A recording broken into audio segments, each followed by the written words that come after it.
Hallelujah. ओम नमो अरिहंताणं, ओम नमो सबसिद्धाणं, ओम नमो आयर्याणं, ओम नमो वज्रायाणं, नमो लोये सवसाहुनं, ऐसो पंचनमोकारो सर्वपावपनाशनो मंगलानं च सभेसिं परमं हवै मंगलम्, परमं हवै मंगलम्। धम्मो मंगलमुखिठम्, अहिंसा संयमो तवो, देवा वितं नमं सन्ति, जस धम्मे संयमनो, जस धम्मे संयमनो। सर्वप्रथम तारण तीरण जहाज आस्था के केंद्र प्रभु महावीर को कोटिश वंदन। उन्हीं की आज्ञा में विचरण करने वाले चारित्र आत्माओं को सत सत वंदन। आदरणीय सुश्रावक श्राविकाएं, जय जिनेन्द्र। सदग्रस्त के स्वरूप को समझते हुए सदग्रस्त का जीवन किस प्रकार से धन्य बन जाए, अपने लक्ष्य की ओर आगे बढ़े, इसके चिंतन करते हुए सदग्रस्त पूज्य जनों के प्रति आदर भाव, सम्मान सत्कार, यत्नपूर्वक जीवन, कषायों की मंदता, परिवार में रह करके ही अपने परिवार के साथ पुण्य का उपार्जन और समय मिलने पर अपनी आत्म साधना के लिए 14 नियम, 3 मनोरथ, श्रावक के 4 विश्राम, छोटे छोटे व्रत, नौकारसी आदि, सामायिक व्रत, पौषध व्रत, पंडित मृत्यु, इनके बारे में विशेष हमने चर्चा की और समझने का प्रयास किया। अब हम कर्म के स्वरूप को समझने जा रहे हैं। ज्ञानावरणीय, दर्शनावरणीय, जो आत्मा के ज्ञान और दर्शन गुण का आवरक है, ज्ञान दर्शन गुण को आवृत करता है। वेदनीय कर्म, जिस कर्म के द्वारा हम इंद्रियजन्य और मनोजन्य सुख दुख का अनुभव करते हैं, और मोहनीय कर्म, जो सब कर्मों का राजा, हमारे सम्यक्त और चारित्र गुण की घात करता है, उसकी चर्चा हम कर रहे हैं। इसका वर्णन उत्तराधीन सूत्र के जो अपृष्ठ वागरणा के रूप में है, उसके 33वें अध्ययन कर्म प्रकृति के रूप के अंदर हमने 10 गाथाओं का स्वरूप समझा और 11वीं गाथा हमारे सामने आपको पोस्ट की गई है। 16 भेणम कम्मम तु कसायजम, 7 9 वा कम्मम च नो कसायजम। 16 भेणम कम्मम तु कसायजम, 7 9 वा कम्मम च नो कसायजम। यानी 16 प्रकार भेद कर्म कसायम, यानी कषाय के 16 भेद और 7 प्रकार और 9 प्रकार कर्म 9 कषाय के भेद हैं। यानी कषाय के 16 भेद और 9 कषाय के 7 भी बताए हैं और 9 भी बताए हैं। हम पहले 16 भेदों की जो चर्चा कर रहे हैं, उन 16 भेदों के स्वरूप को कल हमने अच्छी तरह से समझने का प्रयास किया था। 16 भेद: अनंत अनुबंधी क्रोध मान माया लोभ, अप्रत्याख्यानी क्रोध मान माया लोभ, प्रत्याख्याना वरण क्रोध मान माया लोभ और संजलन क्रोध मान माया लोभ। इस प्रकार से 16 भेद होते हैं। कल हमने चर्चा की थी अनंत अनुबंधी का स्वरूप अनंत अनुबंध कराता है और अनंत काल तक हमारे साथ रहता है।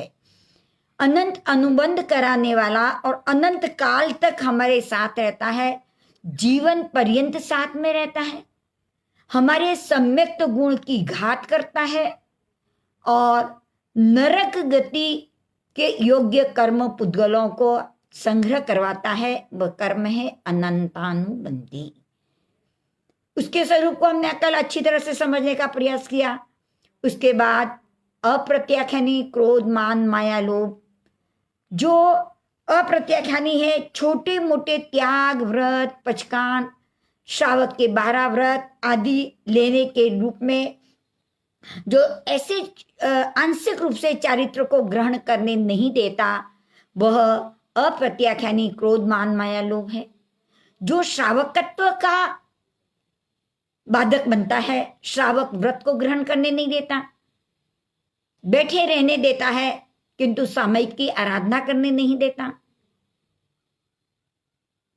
पचकान ग्रहण करने नहीं देता, 9 बजे तक आहार पानी भी नहीं लेते हैं, फिर भी नौकारसी पौरसी के पचकान ग्रहण नहीं करने देता और इसके संस्कार 1 वर्ष तक बने रहते हैं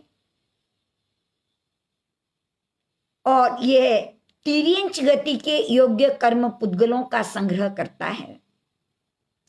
फिर प्रत्याख्यानावरण कषाय की जो बात आई थी, प्रत्याख्यानावरण क्रोध मान माया लोभ, जिसके उदय से जीव महाव्रतों को धारण नहीं कर पाता है, घर से निवृत्त हो जाता है, सारी व्यवस्थाएं हैं सिर्फ, और आत्म साधना में भी मन लगा हुआ है, आत्म साधना भी करनी है, परंतु प्रत्याख्यानावरण कषाय का उदय आने पर वह महाव्रतों को स्वीकार करने नहीं देता।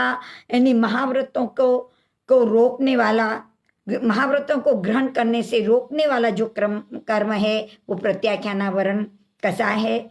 इनके संस्कार 4 महीने तक रहते हैं। ये साधुत्व की घात करता है और मनुष्य गति योग्य कर्मों का संग्रह करवाता है। चौथा था संजलन क्रोध मान माया लोभ।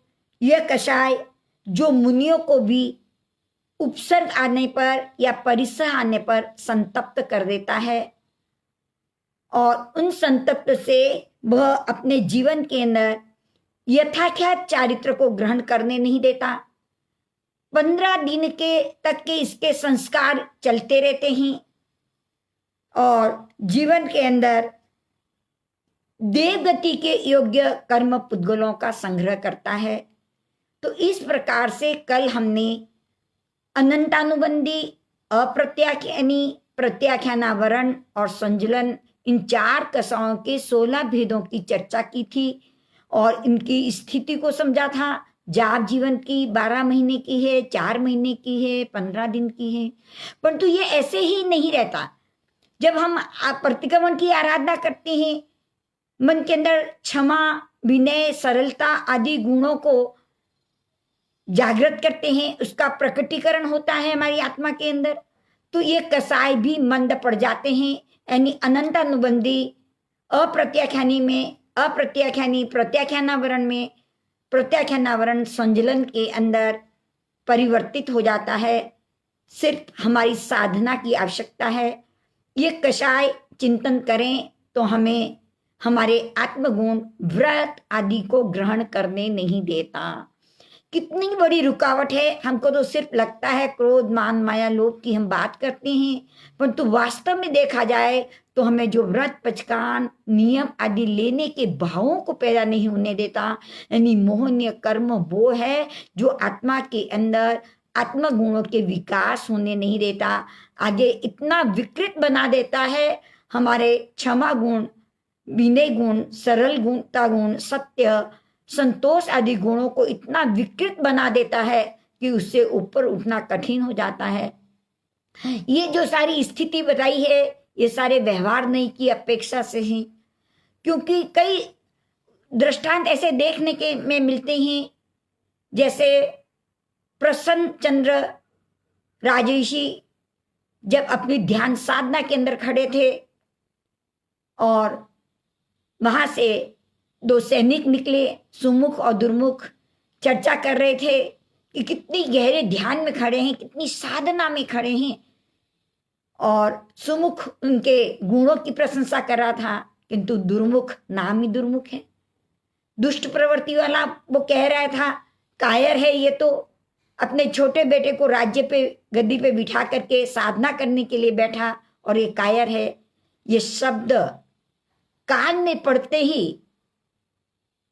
आत्मा को झकझोर कर देता है और वह मन ही मन प्रसन्न चंद्र राजऋषि युद्ध स्थल में पहुंच जाते हैं, वहां जो युद्ध की स्थिति बन रही है, और काया से अपनी साधना के अंदर खड़े हैं किंतु मन से वहां पहुंच गए। सैनिक राजा वहां से निकल रहे थे, मुनि को देखकर बड़े आनंदित हो जाते हैं, चेहरे को देखकर प्रसन्नता की अनुभूति करते हैं और भगवान के पास जाकर के पूछते हैं कि अहो भगवान, अब मैं आ रहा था मार्ग से, एक मुनि अपनी साधना में स्थिर है, अगर इस ऐसी उच्च कोटि की साधना के अंदर शायद ऐसा अनुभव होता है कि उन्होंने अपने आत्म गुणों का प्रकटीकरण कर लिया है, ऐसी साधना के अंदर आयुष्य पूर्ण हो तो भगवान क्या केवल ज्ञान प्राप्त हो सकता है? भगवान कहते हैं कि हे श्रेणिक, इस समय अगर काल करे तो वो साथी नरक में जाता है। तो नरक की आयु का बंद कराने वाला तो अनंतानंदी क्रोध मान माया लोभ है, और वो तो अपनी साधना में खड़े हैं, और थोड़ी देर से देखें तो छठी, पांचवी, चौथी, तीसरी, दूसरी, पहली नरक और देवलोक तक आगे पहुंच गए। इसका अर्थ कि अंतर मुहूर्त की अवस्था में ही जो प्रसन्न चंद्र राजऋषि अनंतामंदी कसाय के चौकड़ी के उदय में ही होंगे, तब नरक आयु के बंद करने की संभावना बन रही थी। नरक गति के आयुष्य कर्म, नरक गति का कर्म बंद रहा था, किंतु इतने में ही देवलोक में पहुंच गए।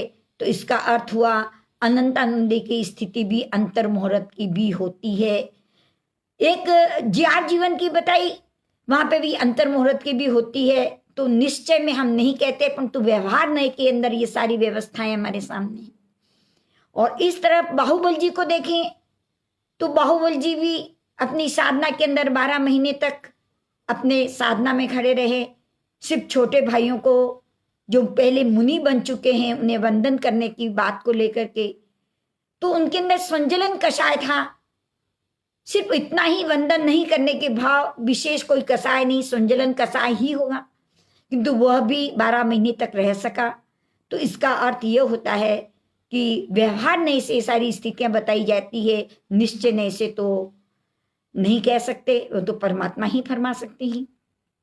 और अभवी आत्मा भी, जिसमें हमेशा अनंतामंदी कसाय की ही चौकड़ी रहती है, यानी मिथ्यात्म होने का ही उदय रहता है, ऐसी आत्मा भी, अभवी आत्मा भी 9 ग्रैविक तक चली जाती है। यानी 9 ग्रैविक में जाने के लिए तो द्रव्य से साधुत्व को स्वीकार करते हैं, तभी तो द्रव्य साधुत्व के बिना तो 9 ग्रैविक जा ही नहीं सकते, और वो भाव उनके अंदर आते होंगे तभी तो 9 ग्रैविक में जाती हैं।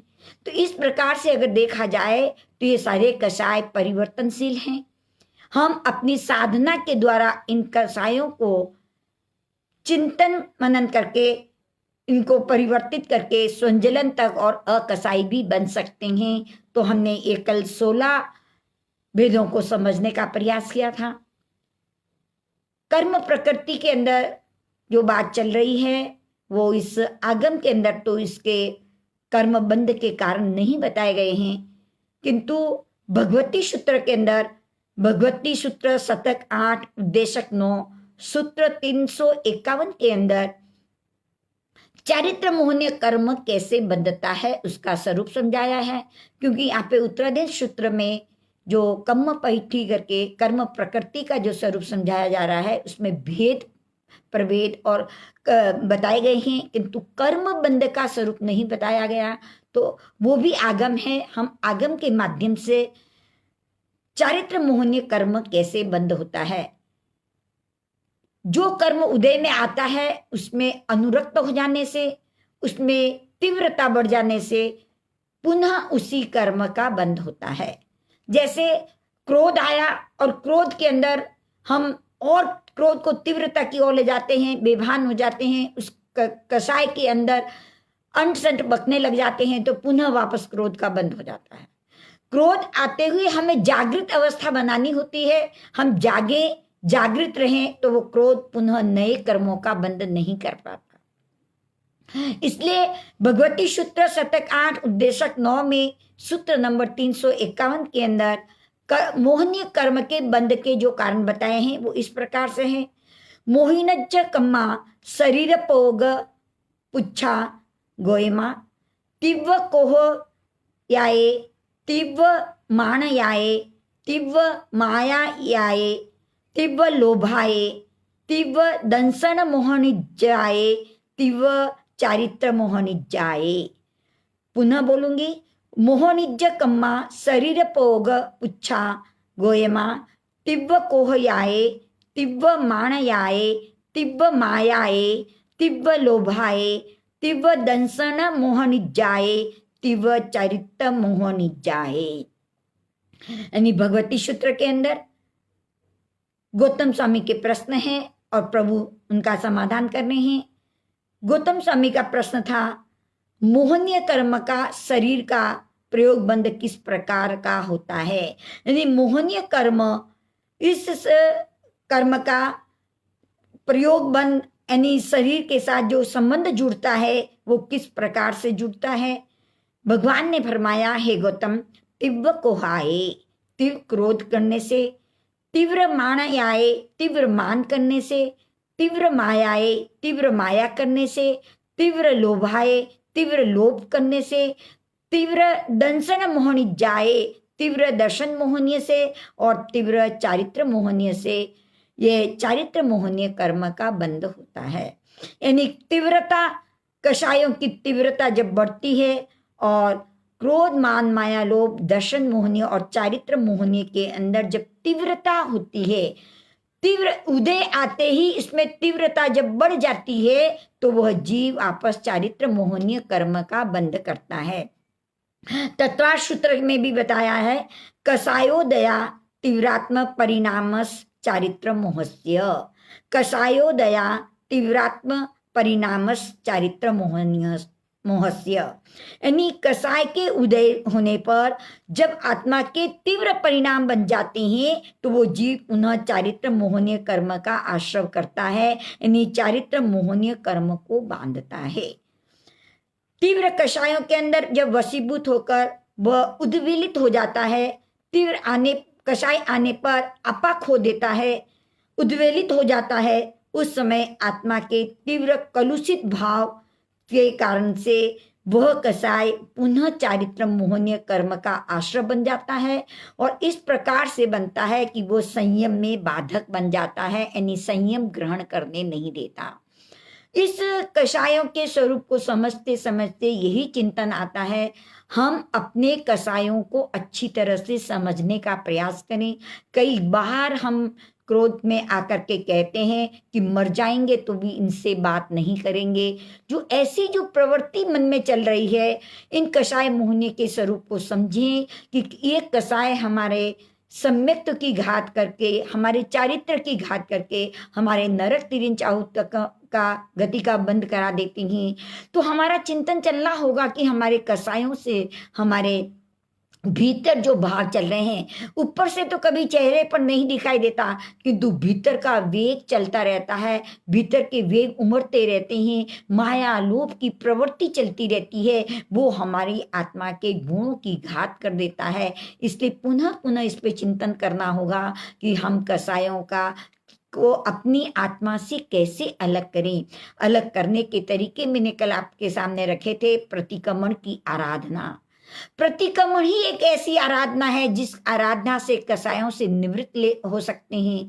कि इन पांचों ही प्रकार के प्रतिक्रमण, देवसी, राईसी, पक्षी, चौमासी, संवत्सरी आदि जो प्रतिक्रमण की आराधना बताई है, इनसे ही हमारे कसायों के अंदर परिणमन बदलते हैं, इनका परिणाम हल्का बन जाता है। तो बार बार हम प्रतिक्रमण पे ध्यान देवे, रोज कर सके रोज करे, नहीं तो पक्षी, चौमासी और संवत्सरी का प्रतिक्रमण तो जैन दर्शन के अंदर आकर इसका तो लाभ उठाना ही होगा। कई भाई बहन प्रतिक्रमण नहीं सीखते हैं, जब संवत्सरी आती है तो करके आ जाते हैं। चिंतन करें मेरे बहनों, प्रतिक्रमण की आराधना के बिना कसाय कम नहीं हो सकता है। जीवन के अंदर मिच्छामि दुक्कड़म की आराधना, सॉरी बोलने की आराधना, जब तक ये हमारे जीवन के अंदर नहीं चलेगी तब तक हमारे कसाय पतले नहीं पड़ सकते हैं। तो बार बार हम प्रतिक्रमण की आराधना के लिए प्रतिक्रमण सीखने का विशेष प्रयास करें। जीवन के अंदर प्रतिक्रमण की आराधना की साधना का विशेष ध्यान रखें। प्रतिक्रमण आत्मा की प्राण है, जो हमारी आत्मा की पूंजी है। जो गलती हुई थी उसे क्षमा याचना करके पुनः आत्मा के गुणों को प्रकटीकरण करता है। इसलिए प्रतिक्रमण हमारी पूंजी है, इसे प्रतिक्रमण को अवश्य याद करें। दूसरा बता दिया कि उस गाथा के अंदर 9 भेद या 7 भेद या 9 भेद 9 कसाय कर्म के होते हैं। यानी 9 कसाय कर्म किसे कहते हैं? जो 9 कसाय कर्म हैं, जो कसाय रूप तो नहीं है पर कसायों को उत्तेजित करता है, कसायों का साथी बनता है, कसायों को बढ़ाने में निमित्त बनता है, उसको 9 कसाय कहते हैं। वे कसाय नहीं है परंतु कसायों का साथी बनकर के हमेशा साथ रहता है। और जब साथी रहता है तो वो भी उस कसायों के अंदर आग में घी डालने का कार्य करता है। आग तो लग रही हो और फिर उसके अंदर अगर घी डाल दिया जाए तो आग कैसे भभकती है, कैसे बढ़ती है। वैसे ही कसाय मोहनीय कर्म का जब उदय चलता है, उसमें 9 कसाय साथी बन करके उसको उत्तेजित करता है, उसको उसमें घी डालने का निमित्त का कार्य करता है। तो वो कसाय 9 कसाय के माध्यम से क्या हो जाता है, विशेष रूप से बढ़ जाता है। और वो 9 कसाय की प्रवृत्ति कसायों के अंदर मिल करके वो कसायों को और त्याग व्रत को ग्रहण करने में बाधक बन जाती है। तो कहाँ पे 7 प्रकार और 9 प्रकार। 7 प्रकार इस प्रकार से है: हास्य, रति, अरति, भय, शोक, जुगुप्सा और वेद। ये 7 प्रकार के हुए। और कहाँ पर पे 9 प्रकार के बताए हैं: हास्य, रति, अरति, भय, शोक, जुगुप्सा और वेद के 3 भेद कर दिए: स्त्री वेद, पुरुष वेद और नपुंसक वेद।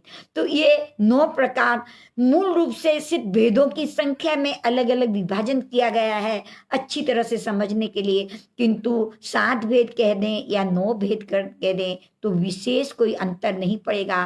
तात्विक चिंतन से इसमें कोई भी प्रकार का अंतर नहीं पड़ता है। तो ये 9 कसाय जो हैं, ये 7 कसाय जो हैं, वे 9 कसाय कहे गए हैं। कसाय तो नहीं है किंतु कसायों को उद्विलन कर देते हैं, उत्तेजित कर देते हैं, निमित्त बन जाते हैं और हमेशा कसायों के साथ साथ रहते हैं। इसीलिए इनको 9 कसाय कह के पुकारा। पहला कसाय जो है हास्य 9 कसाय।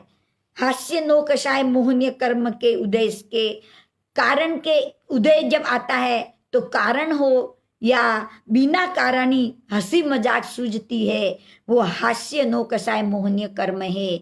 जो कारण हो या बिना कारण हो, किस कोई भी कारण सामने उपस्थित हुआ है या पहले कोई कारण उपस्थित हुआ है, वह याद आकर के हंसी मजाक सूझती है, बिना कारण से हंसता है और हंसी के अंदर भी बहुत तेजी से हा हा हा जोर जोर से हंसता है, जिसका कोई प्रयोजन नहीं होता है। ऐसी जो कसाय की स्थिति होती है वो हास्य 9 कसाय मोहनीय कर्म के उदय से आती है। क्यों, क्या क्या था कि इसने इस कर्म का बंद किया, तो कैसे बंद किया? त्यागी और जो सत्यव्रती है उनका उपहास किया था। जो संसार छोड़ के त्याग के मार्ग पे चलते हैं उनका उपहास करने से ये कर्म बंधता है। जैसे कंस की पत्नी जब जीव यशा अपने नड़न यानी देव की महारानी के शादी थी, ब्याह था और उसके बोर गुथ रही थी। उस समय में जब अतिमुक्त कुमार मुनि, उनके ही देवर कंस के छोटे भाई जो अतिमुक्त कुमार मुनि थे, वे गोचरी के लिए आते हैं, तब वो उसकी हंसी उड़ाती है कि क्या देवर जी इतनी छोटी सी पाटरी लेकर घर घर भिक्षा के लिए घूम रहे हो। आज आपके घर के अंदर शादी और ब्याह रचा है, कितने यादव कुल के कितने बाराती आएंगे और कितनी ठाट पाट से ब्याह होगा, और आप इतनी छोटी सी पार्टी लेकर के घर घर घूमते हो। वो हंसी मजाक, उनकी हंसी उड़ाती है, यानी त्यागियों का उपहास करते हैं, सत्यव्रतियों का उपहास करते हैं। तो हास्य मोहनीय कर्म का बंध होता है। और व्यवहार पक्ष से कोई दीन है, गरीब है, कोई निर्धन है, उसको देख करके उसके सामने उसकी हंसी उड़ाते हैं, टल्ला देते हैं, उसकी तरफ उसकी मजाक करते हैं, या दूसरों को हंसाने के लिए भी भांड जैसी चेष्टा करते हैं, बहु रुपया रूप बनाते हैं। इस प्रकार के जो भाव है, जो मनोरंजन के भाव है, शरीर के इंद्रियों के अंदर आसक्त बन जाते हैं और इस प्रकार के जो मनोरंजन करते हैं, वास्तविकता की हंसी उड़ाते हैं, यानी उन त्यागियों की और सत्यव्रतियों का उपहास करते हैं। इस प्रकार से उन साधु साधियों की जो मजाक करते हैं, वो हास्य मोहनीय कर्म का बंद कर देता है। और जब ये उदय में आता है तो इतनी हंसी आती है जिसके कारण से वो वास्तविकता को पकड़ नहीं पाता।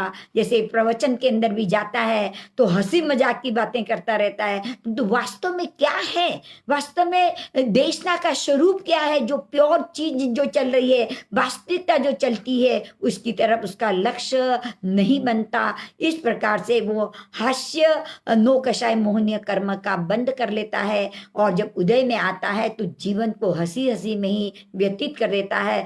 व्यवहार पक्ष से अच्छा है, किंतु ये आत्मा की शुद्ध प्रकृति, आत्मा के स्वरूप को प्राप्त करने में बाधक बन जाता है, यानी अपने गुणों को प्राप्त नहीं कर सकता। इसीलिए यह हास्य नो कषाय मोहनीय कर्म को समझ करके एक विवेक को जागृत करें जीवन के अंदर, जो बिना कारण की हंसी मजाक की स्थिति में समय को न गंवाएं।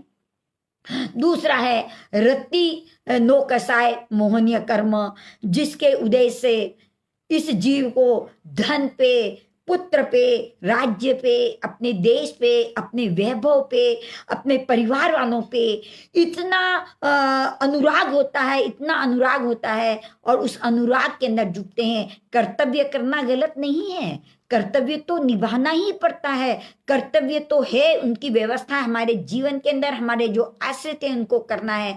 किंतु उनसे इतना अनुराग हो जाता है, इतना अनुराग हो जाता है कि धर्म की वास्तविक स्वरूप को क्या करता है, भूल जाता है। यानी रति का अर्थ होता है संसार के जो पुत्र, परिवार, वैभव, धन आदि जो है उसके अंदर अनुरक्त हो जाना, उसके अंदर अनुराग रखना।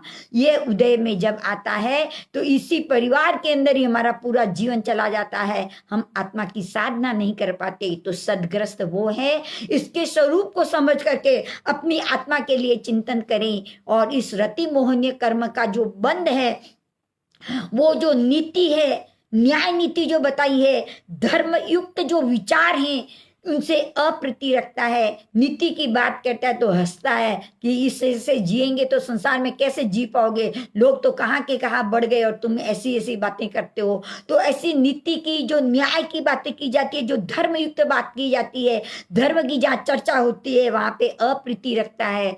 प्रवचन में जाना तो चाहता है, नाम तो चाहता है, परंतु पहले नहीं बाद में जाकर पीछे बैठ करके जो धर्म की चर्चा होती है उसके अंदर अप्रीति रखता है। ये सब महाराज की बातें उनके लिए कहने के लिए, हमारे लिए नहीं है, हमारे लिए ही कह रहे हैं। प्रभु ने अनंत करुणा के पात्र, करुणा से अनंत कृपा करके हमको ये जो बोध दिया है वो हमारी आत्मा के लिए होता है, किंतु उसके ऊपर अप्रीति रखते हैं, या संसार के अंदर किसी दृश्य को देखते हैं तो उसके साथ इतना अनुरक्त हो जाते हैं जाने वो दृश्य हमारे जीवन में ही घटित होता है।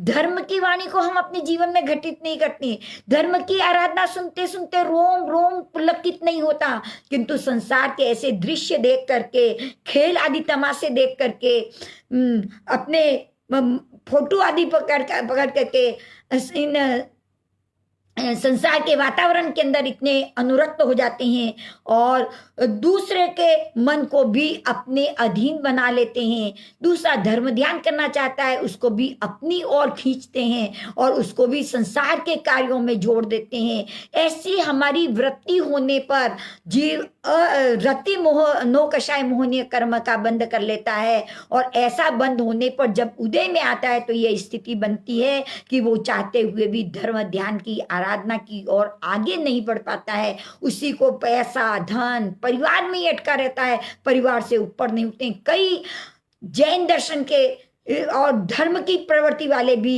इस संसार और परिवार के अंदर ऐसे अटक जाते हैं कि अपने कर्तव्य को निभाना तो अलग चीज है, किंतु उसके अंदर अनुरक्त हो जाना, उसके अंदर अनुराग रखना, ये बड़ा दुख का कारण बन जाता है। क्योंकि ये रति नो कषाय मोहनीय कर्म भी हमें पुनः पुनः संसार के अंदर भटकाता रहता है और ये कषाय की को और तीव्र बना करके और चारित्र मोहनीय कर्म का बंद करा देता है, जिसे व्रत पचकान लेने के भाव नहीं आने देता।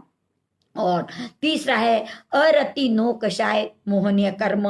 ये सिर्फ इससे उल्टा है। जैसे वहां पे धन पुत्र राज्य देश वैभव में अनुराग रखने से बनता है, यहाँ पे अनुराग न रख करके धर्म से अरुचि करने पर, धर्म से नफरत करने पर, संसार के कार्यों में तो रति होती है और धर्म के कार्य में अरुचि रहता है, तो यह अरति नो कषाय मोहनीय कर्म का बंद करता है। यानी दूसरों के को उद्विग्न करता है, यानी दूसरों को गुस्सा करने के अंदर, कषाय पैदा करने के अंदर उसको बार बार छेड़ाछेड़ करता रहता है, उसके आराम में बाधा पहुंचाता है, हल्के लोगों की संगति करता है, ऐसे लोगों के साथ बैठना उठना करता है कि जिन लोगों के साथ में बैठने उठने से गलत विचार आते हैं, धर्म के प्रति अरुचि पैदा होती है, ऐसे लोगों के साथ में बैठना, हल्के विचार करना, हल्के साहित्य पढ़ना, हल्के जिससे मन के अंदर उद्विग्नता पैदा होती है, कषाय पैदा होता है, इस प्रकार से द्वेष पैदा होता है, इस प्रकार के पढ़ना, इस प्रकार के लोगों की संगति करना, इससे जीव को अरति नो कषाय मोहनीय कर्म का बंद होता है और वह धर्म के अंदर रुचि नहीं ले पाता। चौथा है भय नो कषाय मोहनीय कर्म। जिस कर्म के उदय से चित्त में उद्वेग पैदा होता है, मन अशांत हो जाता है, आकुलता व्याकुलता बढ़ती रहती है, हमेशा भयभीत रहता है। और ये मन जब इन भय मोहनीय कर्म के उदय से जो भयभीत रहता है, आकुलता व्याकुलता रहती, उद्विग्न रहता है, तो वह अपने आत्मा के, यानी मेरी आत्मा सत्य चित्त आनंद वाली है, यानी सम्यक मन आनंद का अनुभव करने वाला है। ये भय मोहनीय कर्म आत्मा को सम्यक आनंद की अनुभूति करने नहीं देता, क्योंकि इतना चंचल होता है, भय होने से इतना आकुल व्याकुल और चंचलता उसके जीवन में होती है कि वह अपने आत्मा के जो आनंद की, आत्मा का जो स्वभाव है कि हमेशा चिदानंद, चिद में आनंद की अनुभूति करना, वो आनंद की अनुभूति ही नष्ट कर देता है। इसलिए भय नो कषाय मोहनीय कर्म भी हमारे आत्मा के आनंद गुण को विकृत कर लेता है।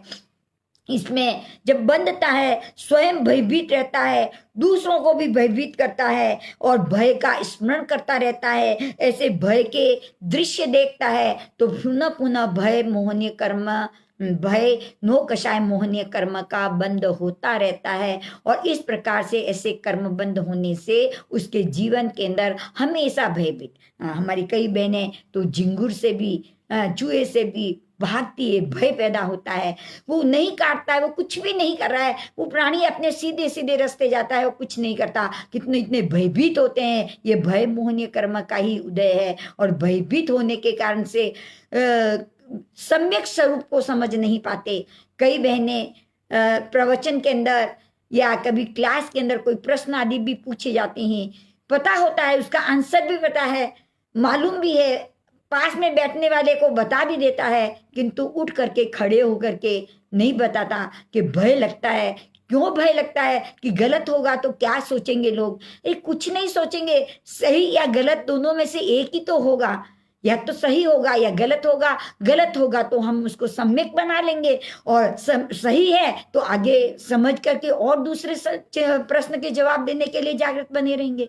किंतु उस भय से, भय मोहनीय कर्म का जब उदय में आता है, ये नो कषाय है, ये कषाय तो नहीं पर ऐसा भय पैदा करता है कि सम्यक प्रवृत्ति करने में बाधक बन जाता है। इसलिए भय नहीं, अभय बनना है।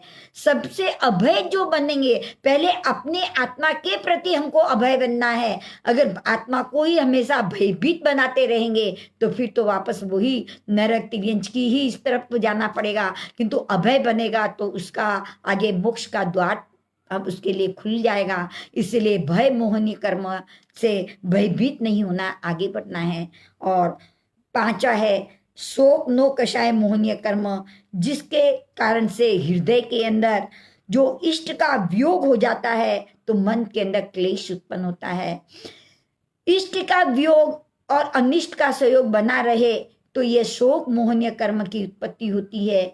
इष्ट का वियोग यानी जो हमें पसंद है, चाहे वो वस्तु हो, चाहे कोई पदार्थ हो, चाहे कोई घर आदि व्यवस्थाएं हो, या चाहे कोई व्यक्ति हो, जब वो चला जाता है, ये संसार के नियम है, जिसका सहयोग होता है उसका वियोग अवश्य होता है। इसको बार बार चिंतन में लेवे, बार बार समझें, पर ये दर्शन मोहनीय कर्म इसको समझने नहीं देता। पर चिंतन तो हमें करना ही होगा कि जिसका सहयोग हुआ है उसका वियोग तो अवश्य होगा। हम माँ के गर्भ में आए तब हम ये शरीर लेकर के नहीं आए थे, सिर्फ हमारी आत्मा अपने तेजस और कार्बन शरीर के साथ वहां पर आई थी, और फिर ये औदारिक शरीर की रचना हुई है। और आज इसका कल उस समय में इसका सहयोग हुआ था, तो समय आने पर इसका वियोग अवश्य होगा, ये निश्चय है। तो जो जिस शरीर में हम रह रहे हैं उस शरीर का भी वियोग होगा, क्योंकि सहयोग हुआ तो वियोग होगा। तो जिस वस्तु का हमने सहयोग किया है उसका भी तो वियोग होगा, जिस व्यक्ति का हमने सहयोग किया है उसका भी तो वियोग होगा। किंतु ऐसे सहयोग और वियोग जब होते हैं तो उसके अंदर, मन के अंदर एक क्लेश पैदा होता है, एक दुख पैदा होता है, एक पीड़ा पैदा होती है। उसको शोक नो कषाय मोहनीय कर्म का उद्देश्य समझना चाहिए। और जब ये बंधता है कि कुछ भी कारण हो जाए, ऐसी अवस्था आ जाए कि किसी का वियोग हो जाए, तो खुद संतप्त रहता है, दुखी दुखी अंदर से पीड़ित होता है, और अन्यों को भी शोक उपजाता है, खुद भी दुखी होता है, दूसरों को भी शोक उत्पन्न कराता है। और रोना, दुखी होना, जोर जोर से दुखी चिल्लाना, ये सारे जो कार्य करता है वो शोक नो कषाय मोहनीय कर्म का बंध का कारण है। निश्चय है वियोग हुआ है, जो व्यक्ति हमारे साथ या जो वस्तु हमारे साथ इतने लंबे समय से हमारे साथ थी, उसका वियोग होता है तो दर्द तो होगा, ये निश्चित है। परंतु शोक होकर के उसी में दुखी और पीड़ित हो जाना, इससे और शोक मोहनीय कर्म का बंध हो जाता है, जो वास्तविक तत्व को जानने नहीं देता। इसलिए शोक मोहनीय कर्म, नो कषाय मोहनीय कर्म से भी ऊपर उठ करके अशोक के रूप में जाना है, जिससे शोक से हटकर जब ऊपर जाते हैं, इससे शोक मिलन होता है, या किसी के व्यक्ति के जाने के बाद उठाना वगैरह की जो स्थिति होती है, उसमें भी यही होता है कि शोक का स्वरूप रोको। ये शोक अगर लंबा चलेगा तो पुनः शोक मोहनीय कर्म का बंध के से हमारे जीवन के अंदर अव्यवस्थाएं अधिक बन जाएगी। इसीलिए शोक निवारण की चीजें बताई है, इसे शोक में दुखित नहीं होना है। और फिर छठा है जुगुप्सा नो कषाय मोहनीय कर्म, जिसके उदय से जीवन के अंदर ग्लानि पैदा होती है, किसी को देखकर नफरत पैदा होती है। नफरत करने का अधिकार हमें नहीं है। किसी भी मांस की दुकान की तरफ से जाते हैं, या किसी ऐसे बकरे आदि को जहाँ मुच्छर लोग काटते हैं उस तरफ से जाते हैं, तो उनसे नफरत करते हैं। नफरत मत करो। भी हर कोई व्यक्ति नफरत करने, हम उनको नफरत करने के अधिकार हमें नहीं प्राप्त हुआ है। हम उसका अच्छा चिंतन करें, सोचे चिंतन करें।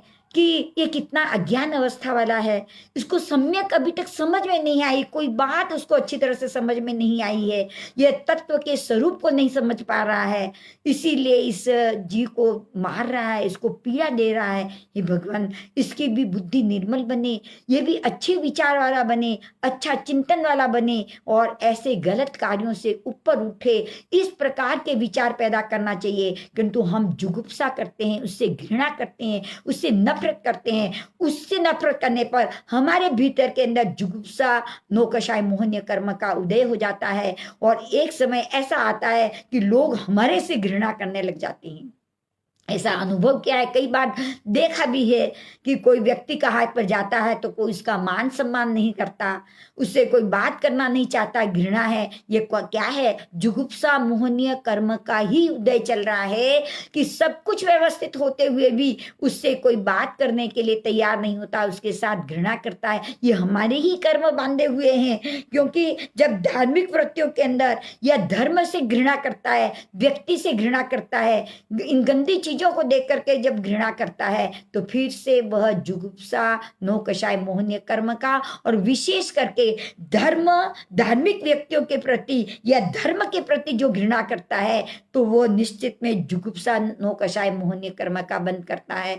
नहीं कर सकते हम धर्म की आराधना, वो अलग चीज है, परंतु घृणा करने योग्य नहीं है। जैसे साधु साधु के मलिन वस्त्र देख करके जो घृणा करता है, नहीं, वे उनके शरीर के अंदर जो संसार भोग की वासनाएं नहीं है, विकार नहीं है, विकृतियां नहीं है, उनके शरीर से कपड़े का स्वभाव है मैला होना, कपड़ा मैला हो जाता है, किंतु उनकी वृत्तियां मैली नहीं है। अगर हम उनसे घृणा करेंगे तो हम पुनः जुगुप्सा नौकशाय मोहनीय कर्म का बंद कर देंगे। तो वास्तव में हाँ, हम इन सब से घृणा नहीं, अच्छे विचार करके, इनसे अच्छे चिंतन करके, उनके अच्छे भाग्य की चिंतन करें, अच्छी बुद्धि का चिंतन करें, तो इससे ऊपर उठ सकते हैं।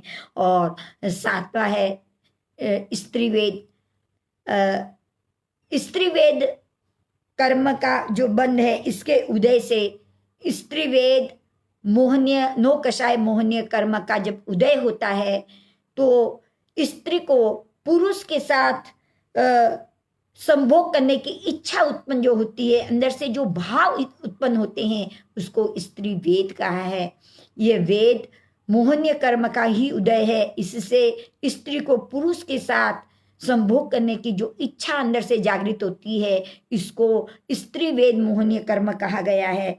और यह स्त्री वेद कर्म का जो बंध बताया, जो कपट करता है वह स्त्रीवेद का बंध करता है। जो ईर्ष्यालु होता है, दूसरों के सुखों को देख करके जो ईर्ष्या पैदा करता है, या अपने 5 इंद्रियों के विषय में आसक्त रहता है, 5 इंद्रियों के विषय में आसक्ति बनाता है, और पर स्त्री या पर पुरुष के साथ जो लंपट की बात करता है, यानी उनको फंसाता है, ठगता है, और उसके स्वरूप को देख कर के अंदर अंदर आसक्ति जो पैदा करता है, तो वह स्त्री वेद का बंध करता है। और स्त्री वेद का बंध ये छाने की अग्नि जैसी बात कही है कि जैसे छाना प्रज्वलित बहुत कठिनाई से होता है, परंतु प्रज्वलित होने के बाद लंबे समय तक रहता है। स्त्री वेद का भी स्वरूप यही बताया। स्त्री वेद जल्दी से जागृत नहीं होता और होने के बाद लंबे समय तक चलता है। तो इसलिए बार बार चिंतन करें, ये वेद मोहनीय कर्म जो है हमारे अंदर जो भोग की इच्छा जागृत करता है, इससे पुनः पुनः वापस वापस ऐसे वेद का बंद होता है जो संसार के परिभ्रमण का कारण है। इसलिए स्त्री वेद को जीतने के लिए अपने इंद्रियों के विषयों पर से ऊपर उठना होगा, अवेद के रूप में जाना होगा, नहीं तो ये वेदनीय स्त्री वेद नौकशाय मोहनीय कर्म हमारे कसाय को जागृत करके चारित्र मोहनीय के अंदर बाधक बन जाता है। पुरुष वेद, जिस पुरुष वेद के कर्म के उदय से स्त्री के साथ संभोग करने की जो इच्छा जागृत होती है, उसको पुरुष वेद कहते हैं। यह पुरुष वेद का बंध स्वदार संतोष, अपनी पत्नी में संतोष रखता है, सरल स्वभावी बनता है, शील वृत्ति बनता है, और मंद कषाय वाला होता है। यानी पुरुष वेद का बंध स्वदार संतोष, अपने पत्नी में संतोष, सरल स्वभावी, शील वृत्ति और मंद कसाई वाला होता है, तब जाकर के वह जीव पुरुष वेद का बंद करता है। और पुरुष वेद को स्त्री के साथ संभोग करने की इच्छा होती है। उसमें उसके लिए एक तिनके का उदाहरण दिया है। तिनका लग भी जाता है और तिनका जल्दी से बुझ भी जाता है। तो पुरुष वेद की भावना, वेद जागृत भी होता है और पुनः जल्दी से बुझ भी जाता है। ऐसे पुरुष वेद की बात बताई। और तीसरा है जो नपुंसक वेद है। नपुंसक वेद जो है नो कषाय मोहनीय कर्म के उदय से स्त्री के साथ और पुरुष के साथ संभोग करने की इच्छा होती है। दोनों के साथ संभोग करने की जो इच्छा होती है उसको नपुंसक वेद कह के पुकारा है। ये नपुंसक वेद तीव्र कषाय भावों से उदय में आता है। जो सती स्त्रियां हैं उनके शील को भंग करता है।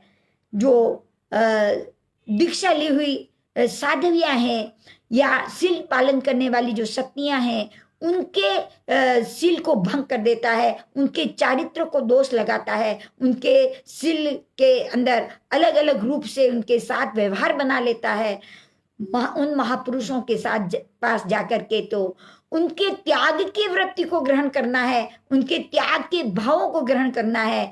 किंतु ऐसे वेद जो वाले जो होते हैं वे जाकर के उनके शील के भंग को कर देते हैं। तो वो जीव नपुंसक वेद का बंद कर देता है। और नपुंसक वेद का जो स्वरूप समझाया कि गांव के अंदर आग लगा दी जाए और धीरे धीरे वो आग पूरे गांव के अंदर फैल जाती है और उसको वापस बुझाना भी बड़ा कठिन हो जाता है।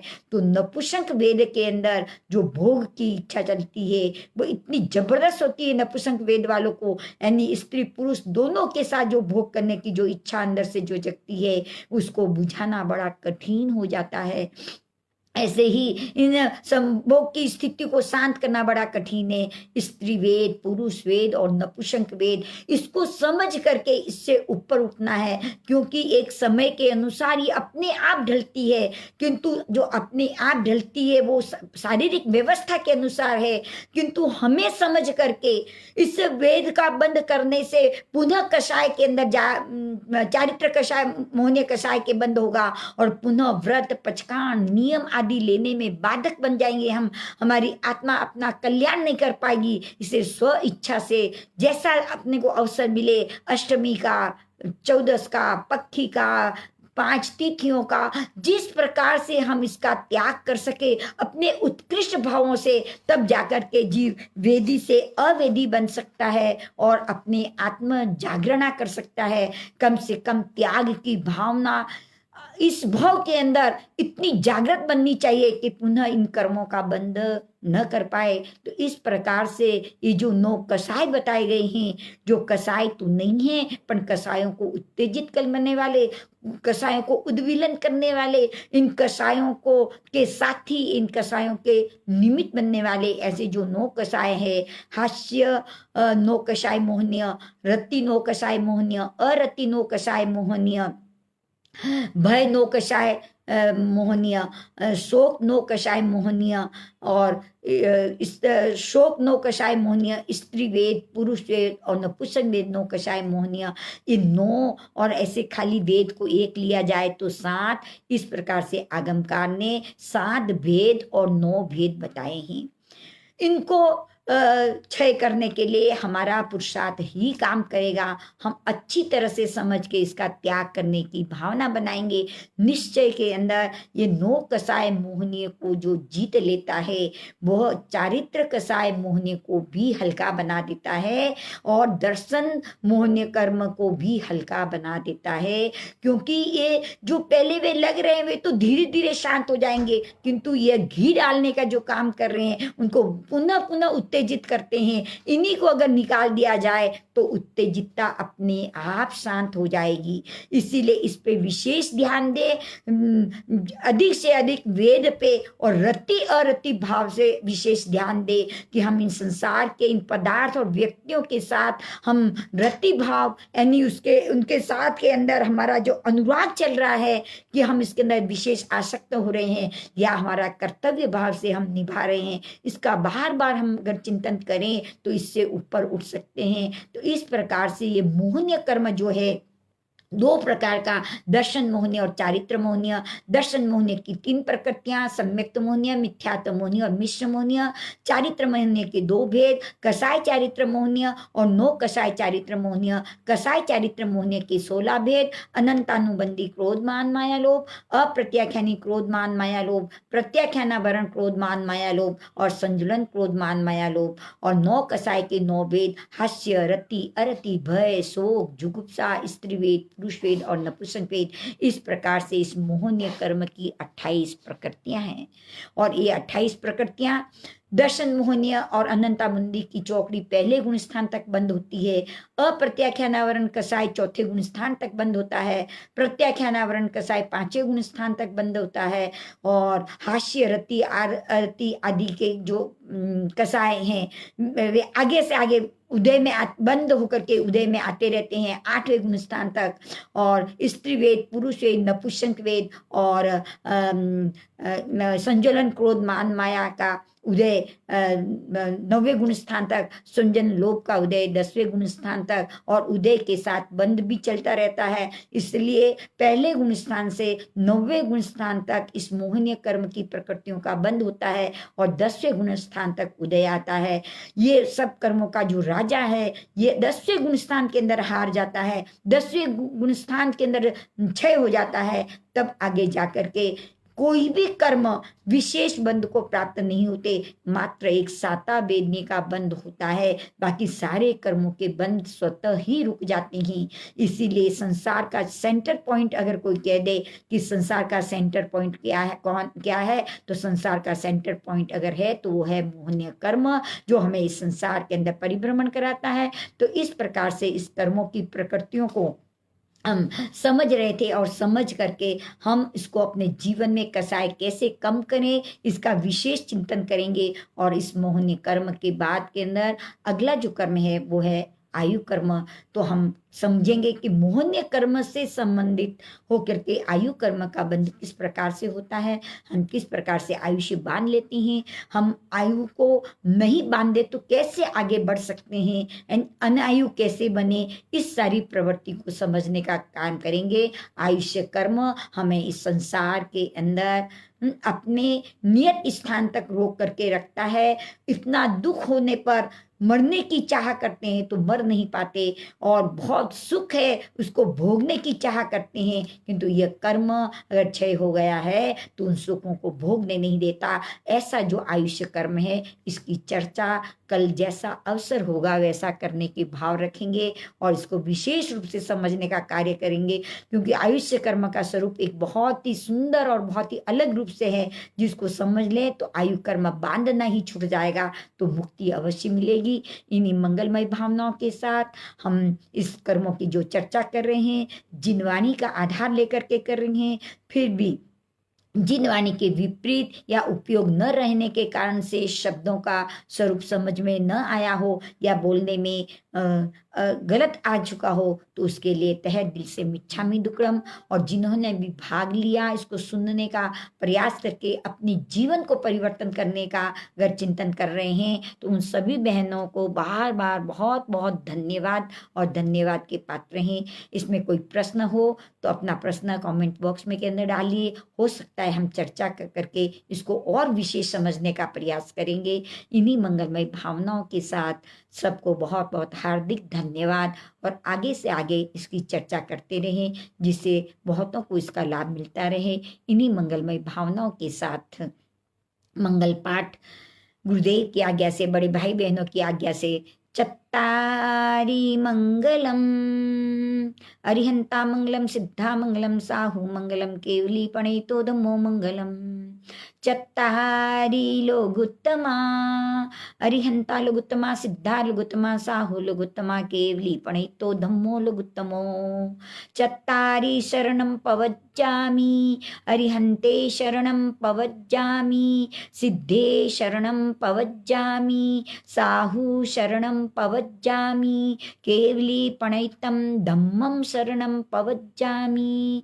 चार शरणा दुखहरणा औरन शरणा कोई, जो भव्य प्राणी आदरे तो अक्षय अमर पद होय, अंगुष्टे अमृत वसे लब्धि तना भंडार, श्री गुरु गौतम समरिये मन वंचित फलदातार, भावे भावना भाविये भावे दीजे दान, भावे धर्म आराधिये पावे केवल ज्ञान, पावे पद निर्वाण। जय जिनेन्द्र, जय जिनेन्द्र।